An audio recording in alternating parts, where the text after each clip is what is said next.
Buenos días a todos. Hoy vamos a ver cómo resolver derivadas parciales. Empezaremos con el caso polinómicos y en los siguientes vídeos vais a poder ver funciones más avanzadas como las exponenciales, logarítmicas o senos y cosenos. Entonces, vamos a empezar directamente con un ejemplo. Entonces, tenemos una función. Esta vez, al realizar derivadas parciales, va a depender de más de una variable. Entonces, vamos a realizar la derivada primero respecto a una y luego respecto a la otra. Nada de ahogarse en un vaso de agua, esto es muy fácil, simplemente practicad, intentad entender este ejemplo y hacer el resto pausando el vídeo y viendo luego la solución. Entonces, vamos a empezar. Tenemos que derivar esta función respecto a ambas variables, ¿vale? Entonces, empezaremos realizando la derivada en función de x, ¿vale? Derivar en este momento, espero que todos lo llevéis más o menos al día con una variable, así que será realizar la derivada como lo hemos hecho siempre, solo que respecto de x, tratando la y como una constante. Es decir, empezamos con el primer término de la función polinómica. La derivamos como si fuese una función normal con mi variable x. ¿Qué sucede ahora en el siguiente término? Tenemos una y. Como hemos dicho, ahora estamos derivando respecto a x, entonces esta nomenclatura es la que utilizamos, y vamos a tratar la y como una constante, es decir, la derivada de x es 1, entonces vamos a poner la constante, ¿vale? Y luego el término de y al cuadrado nos quedaría como un término independiente que no depende de x, entonces su derivada al tratarlo como una constante sería 0, ¿vale? Entonces nos quedaría 6x más 4y.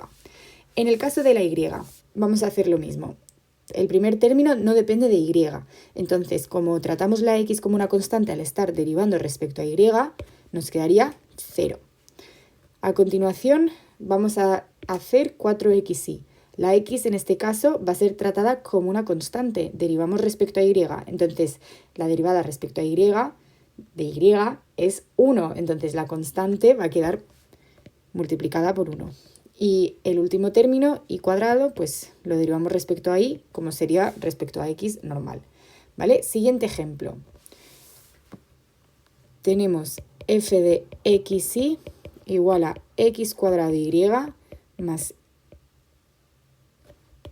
ix más y cuadrado x. ¿Vale? ¿Qué sucede? Vamos a realizar respecto de x y luego vamos a realizar respecto de y. ¿Vale? Entonces, respecto de x, la y la tratamos como una constante. Entonces, hacemos la derivada de x y la y como si fuese un 3. Está ahí y no hay que hacerle nada. Y está multiplicando, entonces no me la puedo comer. Siguiente, y por x, la derivada de x es 1. Tenemos una constante delante. Como si fuese un 3, tratadlo exactamente igual.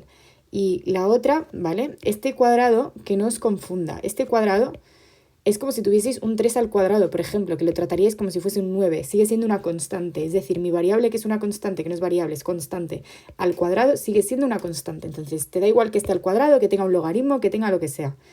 Lo copio igual y la x es 1, ¿vale? Siguiente, respecto a y, lo mismo. Ahora la x es una constante. Me da igual que la constante está al cuadrado, sigue siendo una constante, entonces la copio. La derivada de y es 1, ¿vale? Genial. Siguiente, y por x. Derivo y por x respecto a y. Entonces la derivada de y es 1, entonces me queda su constante. Siguiente, y cuadrado más y cuadrado por x. Entonces el y cuadrado sí que lo voy a derivar ahora porque estoy derivando respecto a y. Y la x la voy a tratar como si fuese una constante. Entonces me va a quedar 2y por x. ¿Vale? Siguiente ejemplo. Id pausando si os parece ahora el vídeo y así podéis ir intentando hacerlo vosotros y luego ver la resolución. X al cubo menos y al cubo más 5xy. Respecto a x y respecto a y. ¿Vale? Entonces respecto a x, otra vez, un polinomio, genial.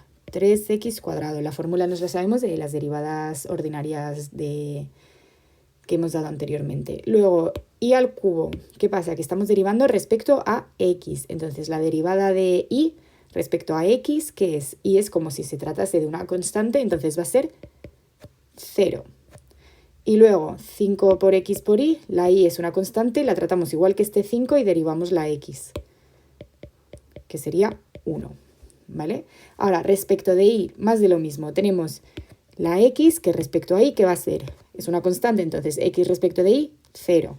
Siguiente, la y la derivamos como si fuese, o sea, como un polinomio normal respecto a y. Y el siguiente igual, la x la vamos a tratar como si fuese un 5, o sea, como el 5. Entonces nos va a quedar 5x. No olvidéis suscribiros, darle like y en caso de que tengáis alguna duda, también escribid un mensaje o un correo y estaré encantada de resolverlo.